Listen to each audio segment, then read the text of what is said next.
কপিলে মাকক কৈছে, মা তুমি জীয়া মানুহৰ দৰে থাকিবলৈ শিকিবা। মাকে কৈছে, বোপাই মৰা মানুহ আছে নেকি? মা মৰা মানুহৰ সংখ্যাই পৰিয়ালত, সমাজত, পৰিৱেশত এতিয়া বেছি। কোনবিলাক মৰা মানুহ?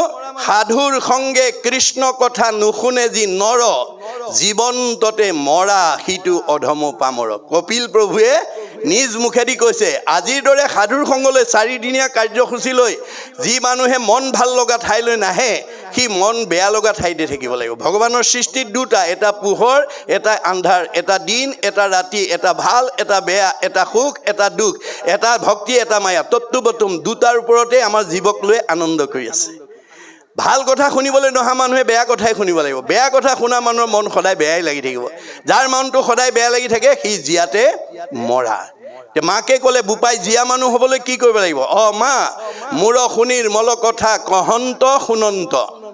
যদি জানা পৰিয়ালক ক'বা, ল'ৰা ছোৱালীক ক'বা, জীয়াৰী বোৱাৰীক ক'বা, বন্ধু বান্ধৱক ক'বা, আলহী অতিথিক ক'বা, সীমা ঘৰীয়াক ক'বা। আৰু যদি নাজানা কাণ পাতি শুনিবা আনৰ পৰা। শ্ৰোতা নহ'লে মা তুমি কোনোদিন জীৱনত বক্তা হ'ব নোৱাৰিবা। গতিকে আনৰ ভাল কথা শুনাৰ যাৰ ধৈৰ্য নাই, সি আনক ভাল কথা কোৱাৰ কেতিয়াও যোগ্যতা অৰ্জন কৰিব নোৱাৰে।